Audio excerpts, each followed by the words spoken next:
दिल्ली की रानी। एक थी रानी। क्योंकि राजा की मौत एक हादसे में हो गई थी, रानी को ही राज्य संभालना पड़ रहा था।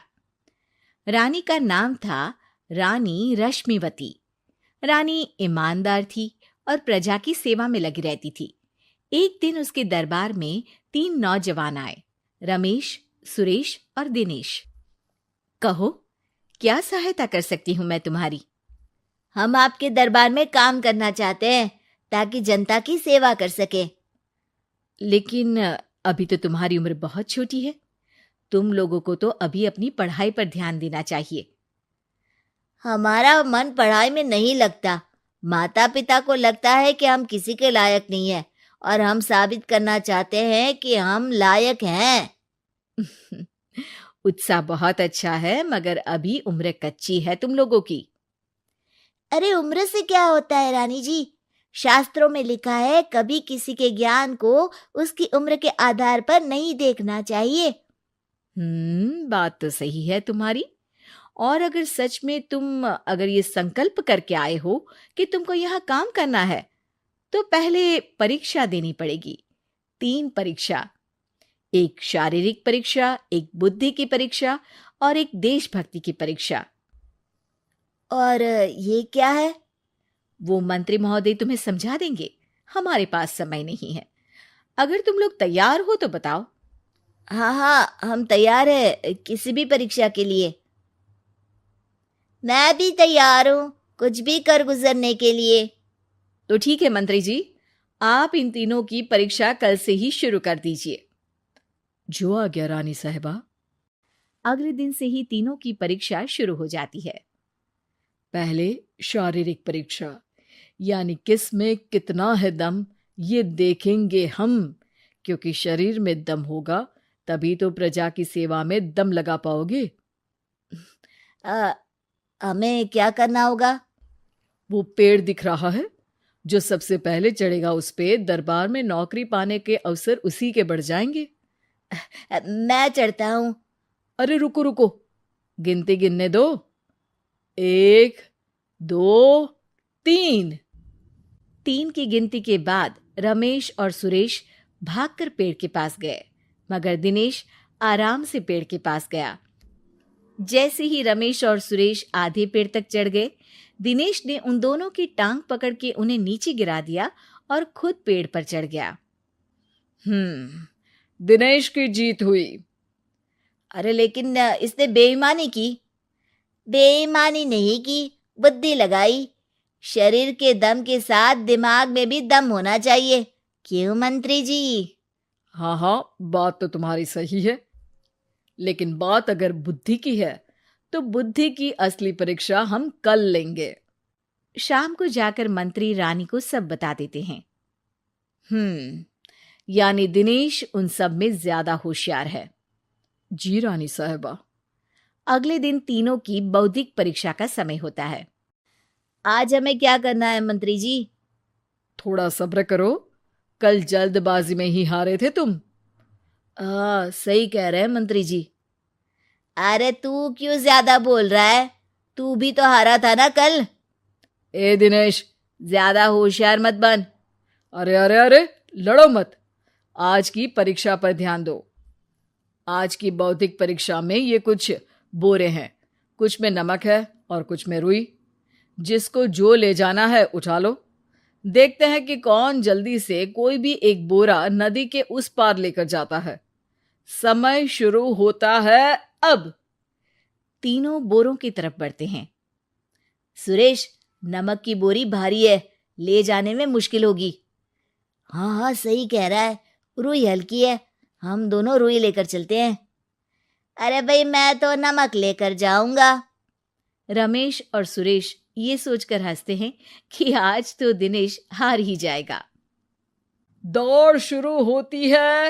1, 2, 3। तीनों नदी की तरफ भागते हैं। रुई में वजन कम होने के कारण रमेश और सुरेश आगे निकल जाते हैं और दिनेश थोड़ा पीछे। पर जैसे ही वो सब नदी में जाते हैं, दिनेश की बोरी का नमक गलने लगता है और वजन कम हो जाता है, जबकि रमेश और सुरेश की रुई में पानी भर जाता है और बोरी का वजन बढ़ जाता है। अरे ये इतनी भारी क्यों हो गई रमेश? अरे मुझे क्या पता, शायद जादुई बोरी है। अरे लगता है कि हम बेवकूफ बन गए। बने नहीं हो, तुम हो ही बेवकूफ। इतना तो पता होना चाहिए कि पानी में नमक गल जाएगा। दिनेश का पूरा नमक गल जाता है और बोरी खाली हो जाती है। वो जल्दी से रेस पूरी कर लेता है। इस परीक्षा के विजेता भी दिनेश ही हैं। उसने दिमाग लगाकर दिखा दिया कि वो बौद्धिक परीक्षा में भी रमेश और सुरेश से आगे है। अब कल तुम्हारी देशभक्ति की परीक्षा होगी, जो स्वयं रानी मां लेंगी।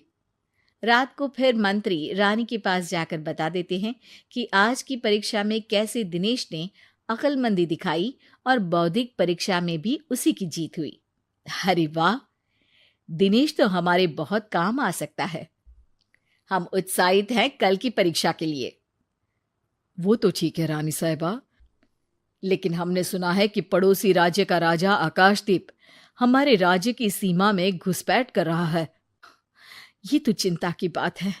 हमें जल्द ही कुछ करना चाहिए। अगले दिन रमेश, सुरेश और दिनेश अपनी आखिरी देशभक्ति की परीक्षा के लिए दरबार में आते हैं। प्रणाम रानी साहिबा। नमस्कार रानी जी। प्रणाम रानी माँ। हमने तुम्हारी परीक्षा पर गौर किया। दिनेश आगे हैं। हम तुम तीनों में से किसी दो को ही दरबार में काम दे सकते हैं। किसी एक को आज जाना होगा। तो देशभक्ति की परीक्षा के लिए तैयार हो? पूरी तरह से। मैं तीनों से एक ही सवाल करूंगी। जिसका जवाब सबसे सही लगेगा उसे तो नौकरी मिल ही जाएगी। फिर दूसरे सबसे सही जवाब देने वाले को भी काम मिलेगा। आप लोगों का समय शुरू होता है अब।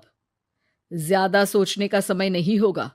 जो मन में पहली बात आए उसका जवाब दे। तो सवाल यह है कि तुम इस मिट्टी के लिए क्या कर सकते हो? मैं इस मिट्टी को साफ रखूंगा। यहाँ के लोगों के भोजन की कमी को मैं पूरी करूंगा। मैं यहाँ के लोगों को गले लगा लगा के उनको खुशी दूंगा रानी माँ, और गरीबों के लिए घर बनवाऊंगा। मैं इस मिट्टी के लिए किसी की जान भी ले सकता हूँ रानी माँ। मंत्री, दिनेश को एक तलवार दो। जी रानी जी। दिनेश, पड़ोसी राज आकाशदीप की जान तुम्हारे हाथ में है। जाओ, अपना काम पूरा करो। आज रात को तुम उस पर हमला करोगे जब वो सो रहा होगा। दिनेश वहां से चला जाता है। रानी माँ, ये आपने क्या किया? अभी किया नहीं है मंत्री जी। आप आकाशदीप को संदेशा भिजवाओ कि पड़ोसी देश का एक कातिल रात को उन पे हमला करेगा और दिनेश को पकड़वा दो। अरे, ये आप क्या कह रही हैं? और क्यों कर रही हैं आप ऐसा?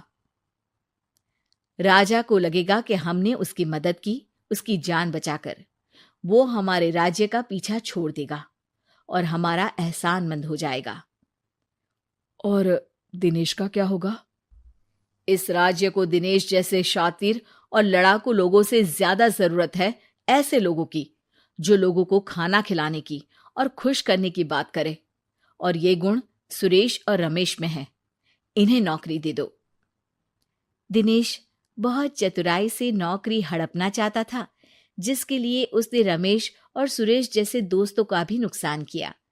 पर रानी ज्यादा चतुर निकली। उसने एक तीर से दो निशाने लगाए। दिनेश जैसे खूंखार युवक को राज्य से बाहर करवा दिया और पड़ोसी राजा आकाशदीप को अपना एहसानमंद कर लिया। पूरा दरबार रानी की जय जयकार कर रहा था।